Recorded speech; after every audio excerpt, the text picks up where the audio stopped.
안녕하세요. 마포 라운드물병원의 황쌤. 오쌤입니다. 안녕하세요. 네, 오늘은 저번 시간에 이어서 다시 한번 댓글 정리를 해드리겠습니다. 노령견이나 1년 미만 강아지도 수술이 가능할까요? 마취 때문에 걱정이에요. 라고 질문하셨는데요. 노령견 1년 미만의 강아지 다 수술이 가능합니다. 그 노령견들 같은 경우는 일반적으로 심장병이 있거나 콩팥병이 있거나 이런 것들 때문에 우려하시는 분들이 많은데요. 물론 정상적인 건강한 아이들에 비해서 위험성이 높기는 하지만 그 위험성이 아주 높은 건 아니에요.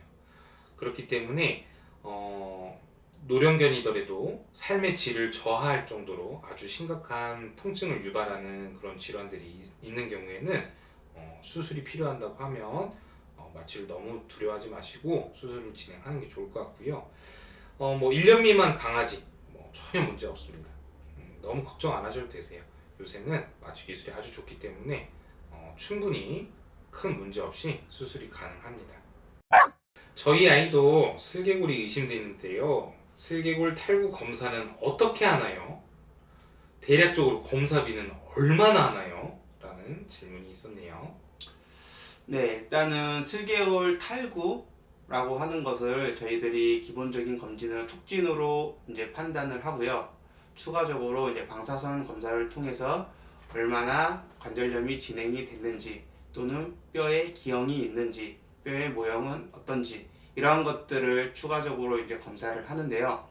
비용은 병원에 따라서 천차만별이기 때문에 정확한 비용을 말씀드리기는 힘들지만 일반적으로 굉장히 비용이 많이 나오는 그러한 검사는 아니니까 슬개골 탈구가 만약에 걱정되거나 조금 의심스러우시다면 가까운 병원에 가셔서 빨리 검진을 받아보시는 걸 추천을 드립니다. 10만 원 넘나요? 저희 병원 기준에는 10만 원 안 넘습니다. 너무 큰 금액이 아니니까 빠른 진단 받아보시기 바랍니다.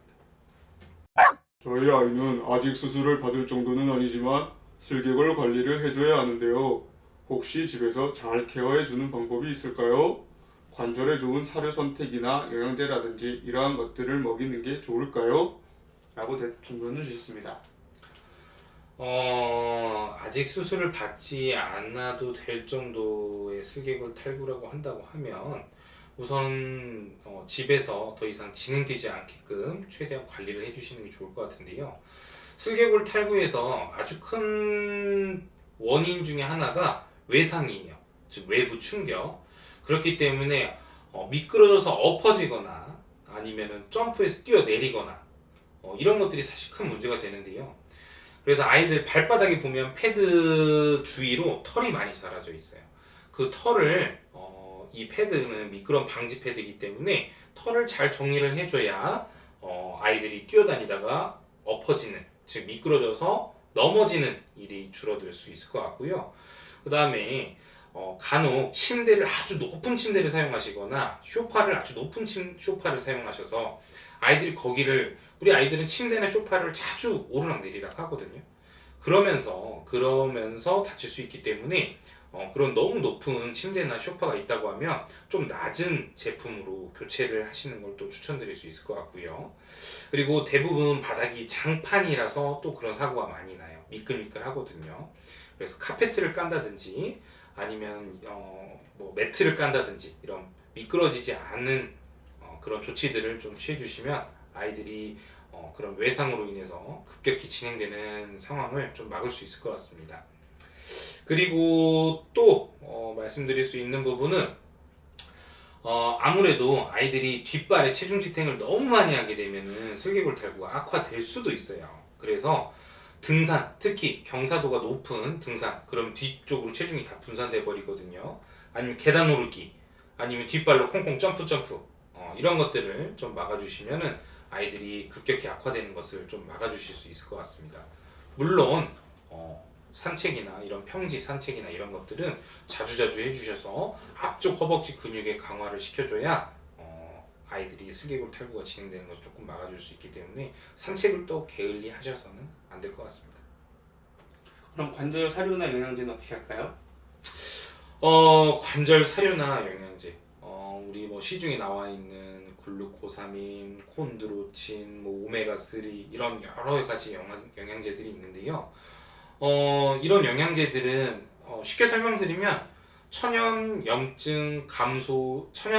염증을 감소시키거나 진통을 시켜줄 수 있는 역할을 한다고 생각하시면 되세요. 그래서 그런 것들을 먹지 않는 아이들에 비해서 당연히 먹는 아이들은 관절염이나 이런 것들이 훨씬 더 줄어들 수 있기 때문에 관절 관련 사료나 관절 관련 영양제가 여유가 되신다면 아이들을 꼭 먹여주시길 부탁드리겠습니다. 다음 질문입니다. 슬개골 탈구가 진행되는 아이, 산책 횟수와 시간은 얼마나 하면 좋을까요? 아이가 너무 답답해해서 안 나갈 수가 없어요 라는 질문이 왔네요. 네, 앞서도 설명을 드렸는데요.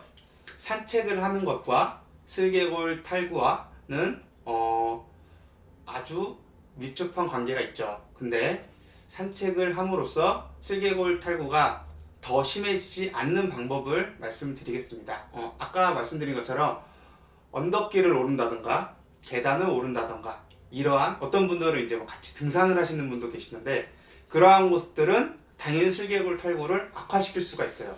하지만 슬개골 탈구가 있다고 해서 산책을 전혀 안 하시면 오히려 다리 근육이 빠지거나 이러한 것들 문제점이 생기기 때문에 평지 산책 또 갑작스럽게 턴을 한다든지 갑작스럽게 달리다가 멈춘다든지 하는 무릎에 뭔가 무리가 가는 그러한 행동만 아니면 가볍게 뭐 조깅하거나 가볍게 걷는 정도의 평지 산책은 매우 좋고요. 횟수나 시간은 딱히 정해져 있는 건 없고 아이들 체력이 되는 범위 안에서 어떤 아이들은 한 20분, 30분 걸으면 이제 조금 안 걸으려고 하는 아이도 있고 어떤 아이들은 분명히 슬개골 탈구가 있는데도 2시간 정도 가볍게 산책하는 건 뭐 무리 없어 하는 아이들도 있어요. 그래서 요거는 딱 정해진 건 아니고 우리 아이의 컨디션, 나이, 체력 이런 것들을 종합적으로 보시고 진행을 하시면 될 것 같습니다. 네, 마지막 질문이네요. 고양이도 슬개골 탈구가 되나요?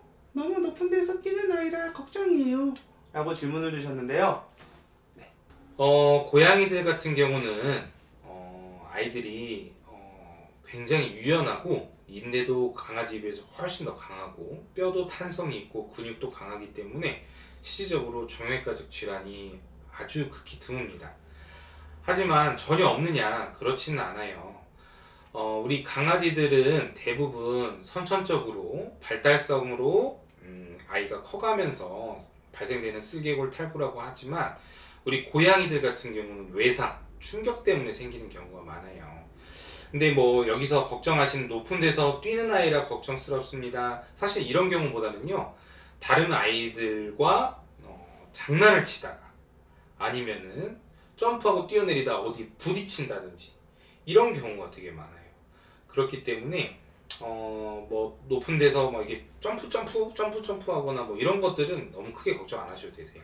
하지만 점프하고 뛰어내리는 그 주위에 뭐 조금 부딪힐 만한 물건들이 있거나 뭐 이런 경우에는 그런 물건들을 잘 분산시켜 주는 게 좋을 것 같습니다.